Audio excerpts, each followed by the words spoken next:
Good evening, Belize, and welcome to XTV's news broadcast for Wednesday, April 23, 2025. Making the headlines tonight, Belize will lose MCC Compact's US $125 million funding. Pilot Howell Grange released from the hospital.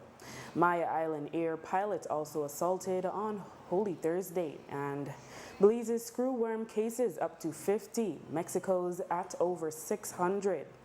We take our first break and return with the news in detail.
La disha hon sumut. Palisi aransedio. Welcome back with your news. I am Drea Espinosa. Belize is expected to lose funding to the tune of 125 million US dollars under the Millennium Challenge Corporation (MCC) as the Trump administration is shutting down the foreign aid agency. The Department of Government Efficiency, led by Elon Musk, informed the 320 MCC employees via an all-staff email that the agency is being wound up in 90 days, and some have been offered voluntary early retirement or deferred resignations. MCC is a U.S. government agency that partnered with over 4 dozen developing countries to promote economic growth. In Belize's case, our MCC compact was just about to get underway with the projects in education and energy having been defined. Prime Minister John Briceño in March had said he shared the hope of the U.S. Embassy staff that the compact would continue. He also noted that if the compact did not proceed, it would not negatively affect the operations of the government for the respective ministries. Everything is on pause. Remember, the U.S. government put all of that on pause, and they're reviewing it. USAID is a big one that was on TV worldwide, and so MCC is just one of them. And it is on pause for the time being. When we speak with the officials, the American here at the U.S. Embassy, they're saying that they are very hopeful that it will proceed, and so do I. I do believe that they will proceed with it once the dust settles down. If they don't proceed, are you concerned that you will perhaps be facing maybe not a situation like COVID, but difficult situations because you were expecting that money? I imagine you were assigning it, and it should have been a great help to the government. Yes and no. Yes, that okay, you don't get this funding, but more importantly, that funding was not being used to finance the Ministry of Education. It was to do other projects, because we were looking at how we can realign the educational system, which something that Minister Fonseca had already started, that the educational system can align itself with the economy so that our young people can be, that they could be better prepared for the economy of the future, working with the teachers and training and so forth. But it was, so in that sense, yes, but no, because we were not depending on that. Today, the PM told us that while they have not been officially informed, all indications are that the MCC is being shut down worldwide. Our reports are that few local staff had already been hired to oversee the execution of the compact. Captain Howell Grange, the pilot caught up in the terrifying hijack of a Tropic Air flight on Holy Thursday, has been released from Belize Healthcare Partners, where he was receiving treatment. The hospital staff lined the hallway and erupted in applause today as he departed the facility. Recognized as one of the day's heroes, he received flowers as a heartfelt token of appreciation. His first act on leaving the hospital was a stop at Divine Mercy Church, where he offered up prayers of gratitude. On Easter Monday, he had posted on his Facebook page, quote, "Thank you, my father, I owe you this one," end quote. He had been stabbed multiple times during the harrowing ordeal and required surgery. He is expected to continue his recovery at home. According to the abridged formal police report that was released to the media, Grange was stabbed upon landing. On the very same day that a Tropic Air Cessna Caravan was hijacked by a U.S. national, a tourist assaulted a Maya Island Air pilot just after landing. Cell phone footage shows the pilot, Captain Ali Urbina, standing outside the cockpit door when the individual, who we are told was a tourist, approaches him in a menacing manner at the John Grief II airport in San Pedro. As the passenger keeps advancing at him, Urbina simply keeps moving back until another passenger arrives and walks the tourist off. Present are a couple aircraft marshalers or ground crew, but no one else steps in. The tourist is then seen stoning off something in exasperation, but rather than leaving the area, he circles the plane and again confronts Urbina, who seems to be indicating for him to leave. The man is again restrained and walked off by the same other passenger. Speaking on the incident that occurred later in the day on Holy Thursday, Commissioner of Police Chester Williams explained that police were called and the aggressor was detained. According to Williams, the pilot nor the airline wanted to pursue the matter. As a result, the individual who had sought legal representation was released from custody with a warning. That passenger has been banned from the airline. Our reports are that the outburst and attack from the individual were triggered by his female partner being cautioned before boarding about not being allowed to take a pint of beer on the trip. The incident unfolded after they landed at their destination. There are conflicting reports coming from the Prime Minister and the Minister of Agriculture regarding Belize's receipt of sterile flies to fight the spread of the screwworm disease in cattle. While the PM told us on March 26 that the U.S. had finally approved Belize to receive sterile flies, today the Ministry of Agriculture, Honorable Hasemai, stated otherwise. Before, though, we repeat the Prime Minister's comments. First of all, they have agreed now that they're going to give us the flies, the sterile flies, to be able to combat it.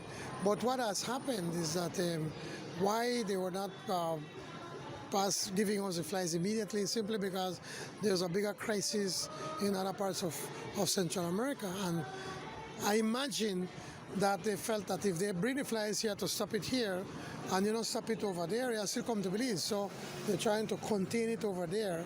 But now that they're seeing that it's starting to spread in Belize, they're making the sterile flies also available to Belize. And lastly, they had slowed down that program, so they do not have enough flies to issue. And so right now they are trying to ramp up the production of these flies. Belize was the last country to get infected with the screwworm cases. Our first case was on 27th of December 2024. To date, we have, I think, a little above 50 or so cases of screwworms. Mexico was infected 5 weeks before Belize, but they have close to 600 cases in Mexico. So we are doing a good job in trying to contain the spread of screwworms across the country. Also important to note that Belize is, I think, the only country that has not been dispersed with sterile flies.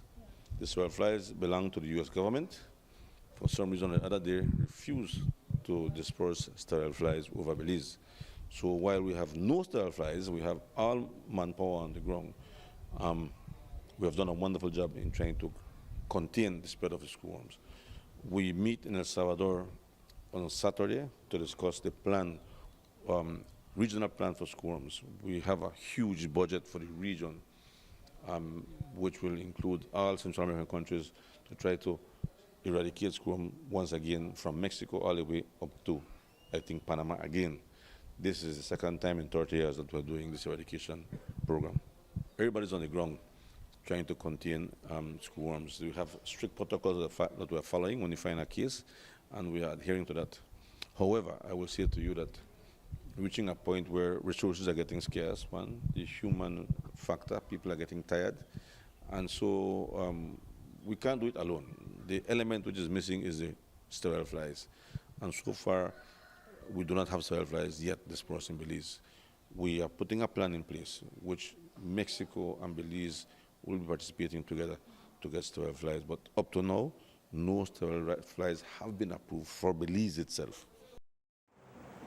For the first time since March 15, when the new cabinet portfolio announcements were made, Agriculture Minister Hasemai spoke about being stripped of the sugar industry portfolio.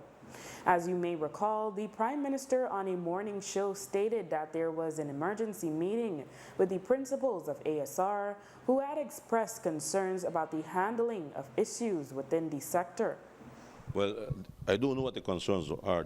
That was discussed with the Prime Minister in the States. Just like you, I knew of that visit after the fact. About the responsibility of sugar industry being removed from Ministry of Agriculture portfolio, which is the substantive minister. How do I see that? One, for ASR, I believe they will view it as a victory for them.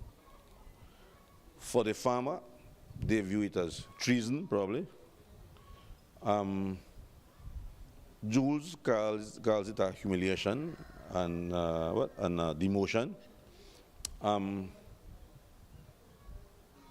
I see it as a way for another person to do something different. Is it going to work? I don't know. I think this is the worst time in the history that we are facing fusarium disease, among other things, including climate change. We stand by if we are called upon to assist. I am still the area representative for close to 800 cane farmers.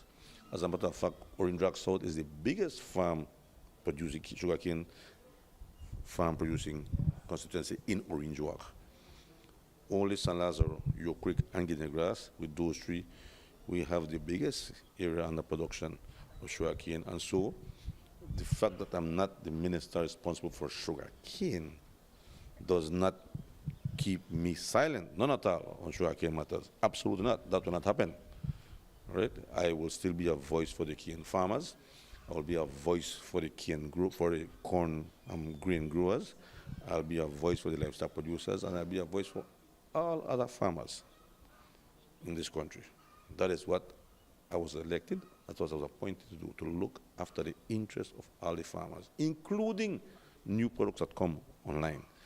And that is exactly what I plan to do. So the fact that I'm not the minister responsible for sugar industry, right, does not mute me on this particular matter. Minister Mai was very frank in questioning what emergency ASR, as owner of the miller, could have been facing. About the emergency, I don't know what emergency it could be. They have a lot of benefits in this country.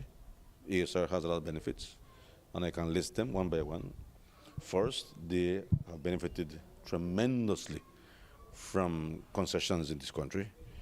I think it was 30 years concession or a little bit less, which included environmental tax, which nobody else has in this country.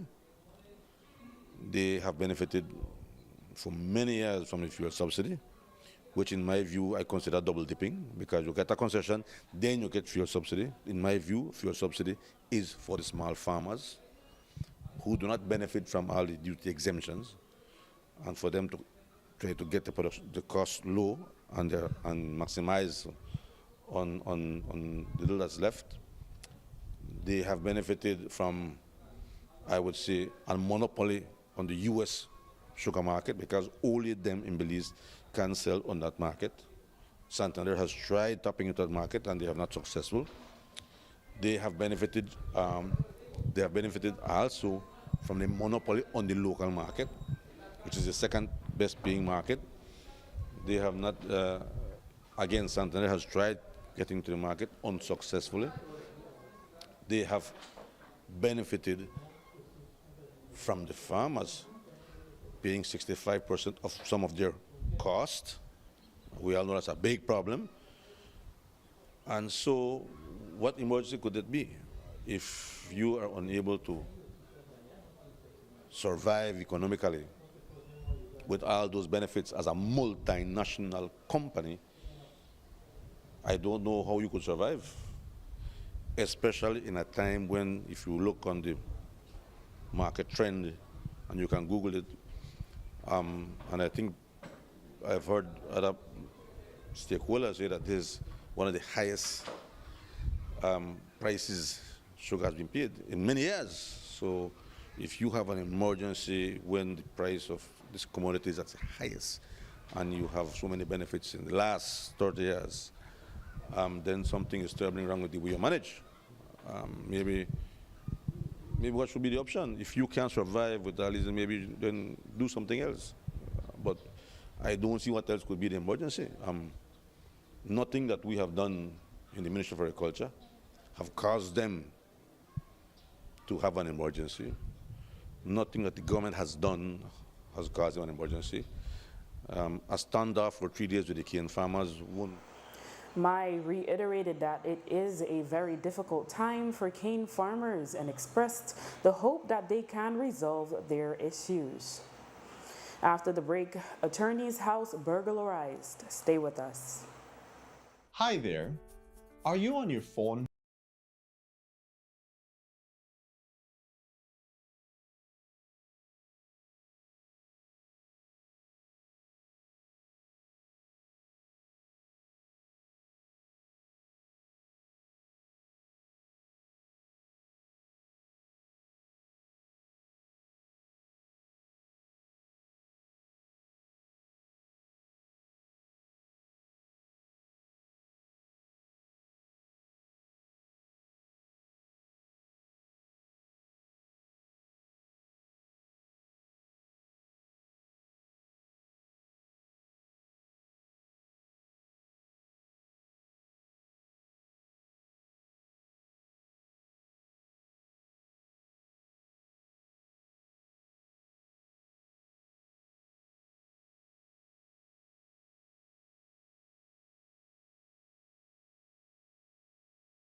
Store, 28 Freetown Road, where you are better off alive than dead. Freetown Drugstore, telephone 223-2876. San Pedro remains Belize's primary tourist destination, attracting a growing number of visitors each year. However, this surge in tourism has led to significant traffic congestion on Embergers Key. The town's narrow streets are often lined with parked golf carts, which combined with the increasing number of vehicles, including large delivery trucks and construction vehicles, create a chaotic environment, made even worse during rush hour traffic. The president of the Belize Hotel Association, Reynaldo Malik, shared in a recent interview that authorities plan to launch a sustainable development policy for the island next month. You know, the person that invented golf carts, I don't think that if somebody had told them there's going to be a whole island full of golf carts and that's going to be the primary transportation, I don't think that they would have believed it at that point. It is very, very intense during the rush hours in San Pedro with the amount of golf carts that we have out there, mixed in with normal vehicles, cars, vans for taxis, etc., mixed in with the large trucks that are doing transportation of aggregates, right? It needs to be controlled. It needs to be addressed. It needs to be addressed timely. Now, that being said, there is going to be, I believe, May 9th. I could have gotten that date wrong, but there's going to be a launch of a plan by the government that addresses the further sustainable development of San Pedro, of Ambergris Key, right? That will look to mitigate some of these things, cut back, and as well as prevent future issues as well. I haven't seen the plan in full. I expect that I will get a copy of it probably a week or a week and a half before the launch date, but there's going to be a launch of that plan coming up in about 3 weeks' time. Heavy smoke has permeated the air since Easter Monday at the transfer station along the Benque Viejo Road. The fire continued burning overnight through to April 22nd, and pockets of fire remain even today. It is believed the fire was started in the nearest bushes, the transfer station, and with heavy wind and hot temperatures, the massive garbage collected outside the facility also caught on fire. In a press release Tuesday night, the Belize Solid Waste Management Authority reported that the fire was first detected Monday morning at around 10 by on-site security. They also confirmed that several areas in the large garbage pile caught fire, but persistent winds made containment difficult by the National Fire Service, NFS, at the onset. Heavy machinery was then deployed by the Ministry of Infrastructure Development in collaboration with the Belize Roadway Construction and the town councils of Benque Viejo and the Twin Towns. BSWAMA says no one was injured and the integrity of the facility was maintained. Today, the National Fire Service reported that the garbage surrounding the main building was removed and their work to contain the fire continued through to today to eliminate the pockets of fire that remain. The NFS stated that with adequate support from the government, the fire will be fully extinguished. Both BSWAMA and the NFS continue to advise the public against setting fires during the dry season. Police are investigating a burglary at the home of prominent attorney Audrey Matura. The home is located on the other side of the street that runs parallel to a police station in Belize City. Leo Matura reported that the home had been burglarized sometime between 9 a.m. Saturday, April 19 and Tuesday, April 22nd. The culprit or culprits gained entry through a bathroom window on the southern part of the building on the second floor. Stolen from the house was a 9mm pistol with a magazine, jewelry, a cell phone, and a school bag.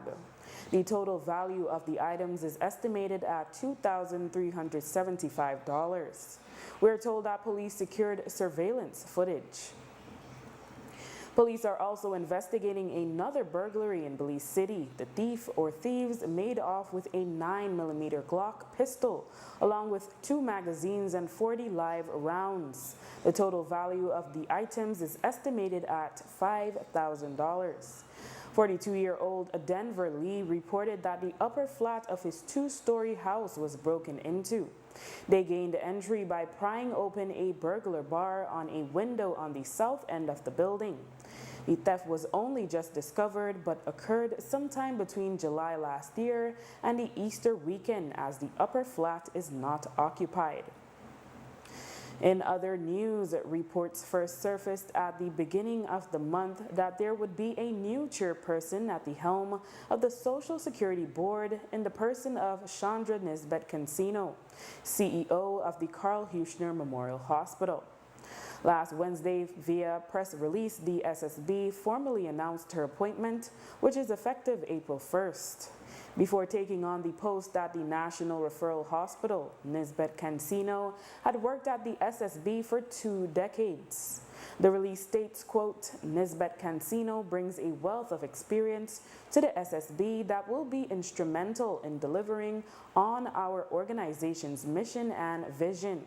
She joins us as a pivotal time as we strive to enhance our services to insured persons, employers, and the broader society, end quote. She replaces Nigeli Sosa, who was appointed in 2020. After the break, Kenny Morgan releases his first book. Stay tuned. 20 years ago, we built a company that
For decades, the renowned Kenny Morgan has been celebrated as a multifaceted talent, a performer, poet, songwriter, musician, activist, DJ, athlete, and more.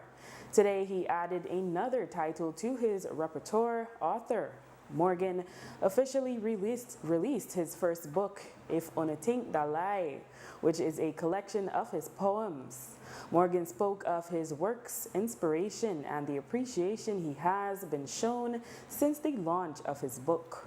Most of my inspiration comes from situations that I observe in everyday life, persons that I interact with, and mostly I try to pick on themes that I believe will echo with the larger population. I strongly believe that utilizing the art form should always be with a view to creating positive change or motivating someone to want to do something about something. So if one line from one of the poems can reach out and accomplish that, I feel justified. From way back as a boy, I imagined one day being able to do this, to get my own works put together and published. And Yasser and I connected at the right time. So here we have If You Don't Think That Lie, which we are saying is volume 1, because for sure we're looking to do volume 2, which will be called tentatively from the Belizean proverb, peep say. If you notice they link up, if you think the lie, peep say. It's an old Belizean proverb that says that you must always not take things at just face value. If you want to check it, get down inside it and find out for yourself, which is what the book is all about. Read it, find out what's happening in there. But it's a very, very heartwarming experience. I'm totally overwhelmed by the turnout and the reaction, the response of the people who came over. I mean, I was expecting it to flow smoothly, but I didn't know it would be that much of an expression of appreciation from the people who came, for which I'm extremely grateful. Yasser Musa, the publisher of the book, spoke of Morgan's legacy and how the book could encourage other Belizeans to start writing. While you see this as a wrong space, this used to be the library.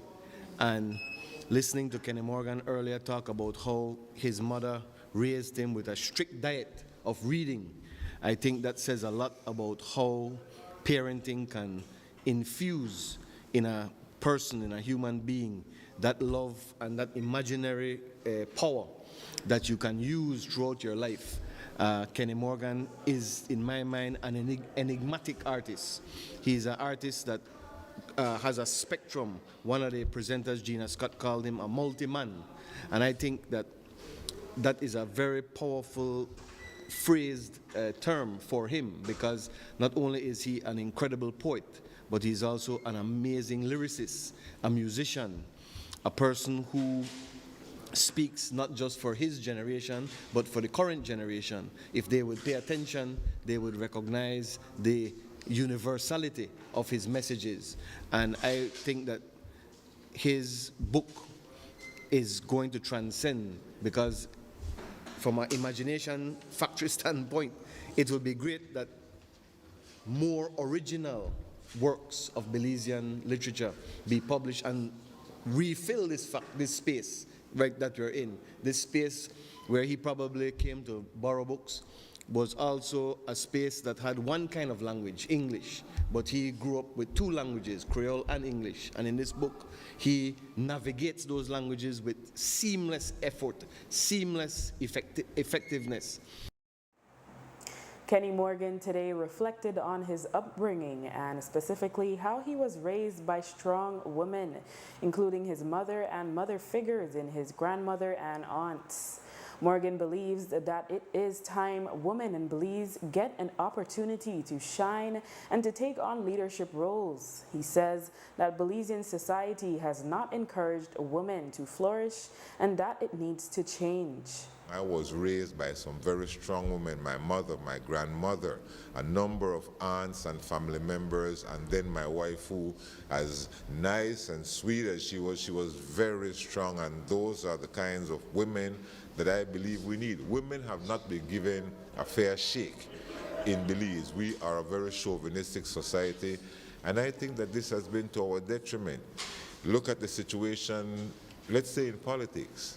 Women would make great leaders. We look across the region and around the world, and we now see women becoming leaders of their country and their society and making very positive impacts. I believe that we need to open up in Belize and allow women to blossom, mature, and become all that they should and could be. Most of us still know it as the Image Factory, despite a name change a few years ago. Now known as the Imagination Factory, the studio is recognized for showcasing Belizean authors and artists of all kinds from across the country.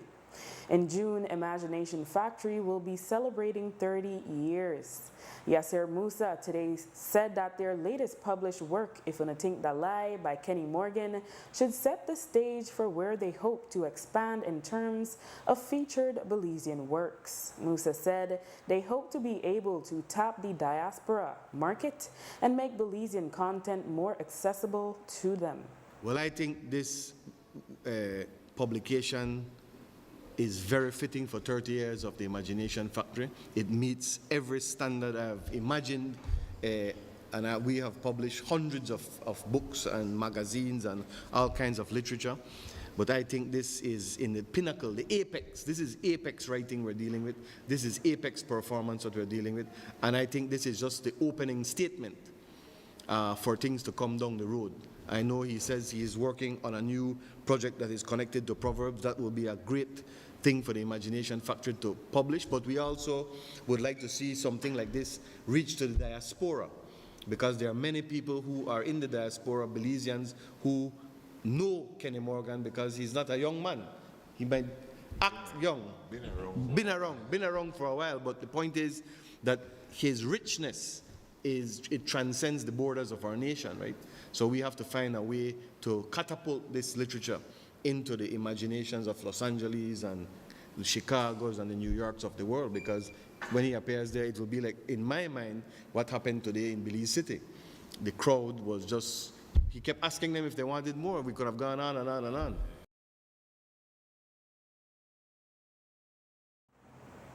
The very first Belizean to play in Major League Baseball, MLB, has passed away. Chito Martinez transitioned on Sunday in his home in Mississippi, USA, after suffering what the family believes to be a heart attack, although an official cause of death has not been released. Martinez was only 59 years old. He had been hospitalized on numerous occasions prior to his death. Martinez was born in Belize City, but his family moved to New Orleans, Louisiana, when he was 2 years old. Martinez took a liking to baseball in high school and quickly excelled. He was drafted in the 6th round of the 1984 MLB draft, being selected by the Kansas City Royals.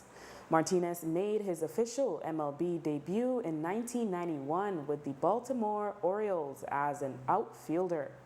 The family has started a GoFundMe to help cover the cost of his funeral, which is scheduled for this Friday. Belizean MMA fighter Jalen Paris out of Orange Walk's War Training Center is set to be the first Belizean athlete to compete at the Fury Fighting Championship scheduled for this Sunday in Houston, Texas. The goal is to eventually qualify for UFC competition. Jalen spoke of the experience thus far and asked that Belizeans tune in to support this Sunday.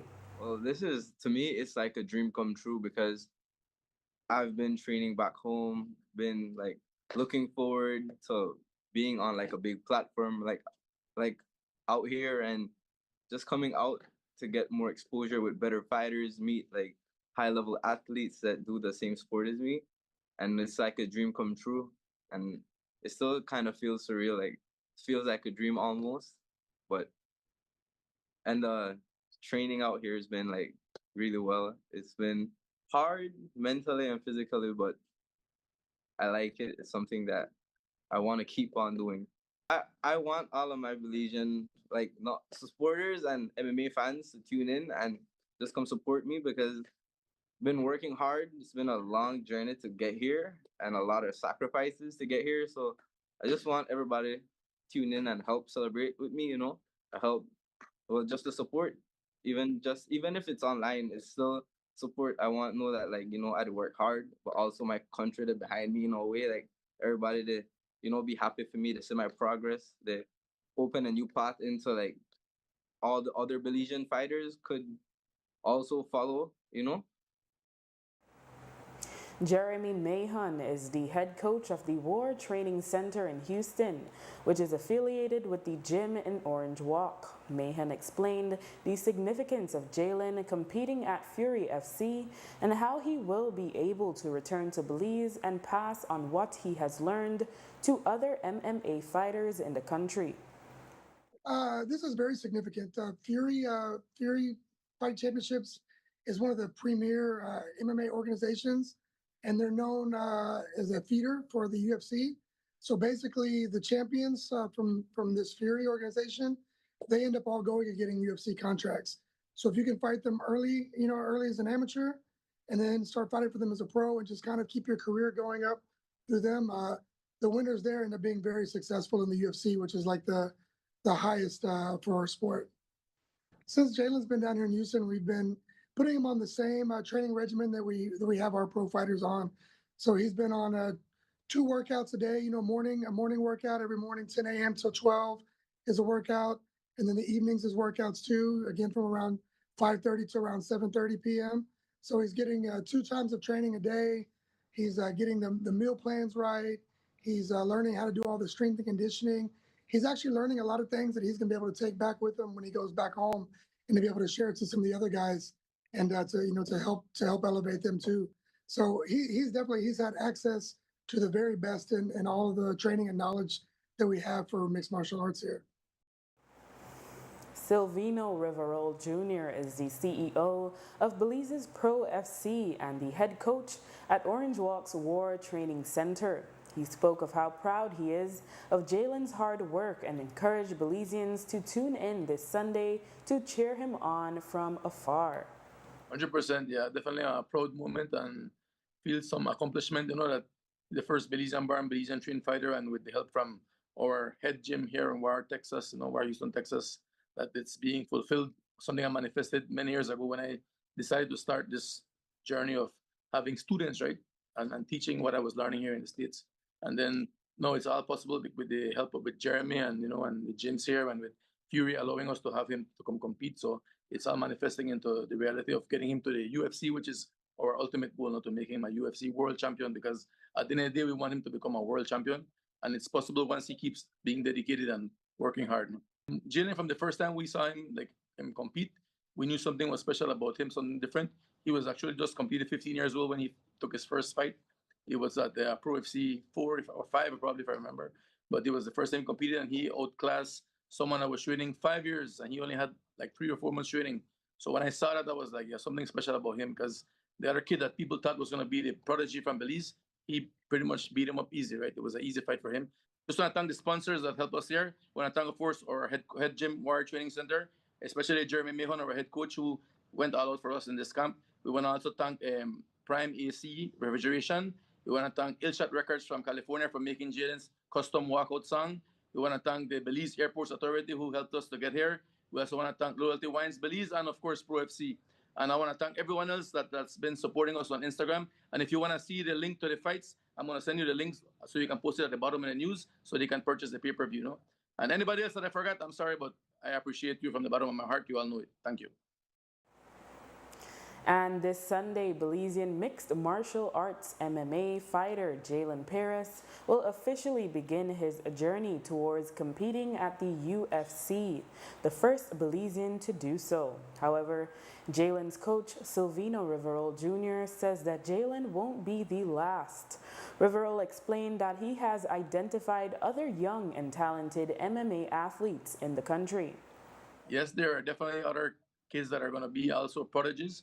And once they keep at it, like for example, right now, this guy from Placencia, Jeffrey Martinez, he hasn't been training too long either, and he's already a dominant champion and a 125 champion. He's pretty much, he only has 1 loss on his record, and it's a loss that could have gone either way. It's a decision, but he's also someone that I think is going to be very big. So all the other youths that are training, I encourage them to keep working at it hard. It doesn't come easy. It takes dedication. You might want to give up, but once you don't give up, you can make it now. And it's an individual sport, as I always say. It's not a team sport. You have to train with a team, but at the end of the day, once you have the correct mindset and the discipline, you can make it far. And with that, we have come to the end of our newscast. The repeat can be viewed on this station later tonight at 9 and again tomorrow at midday. Join us again tomorrow for another news broadcast. I am Drea Espinosa. Have a safe and enjoyable evening.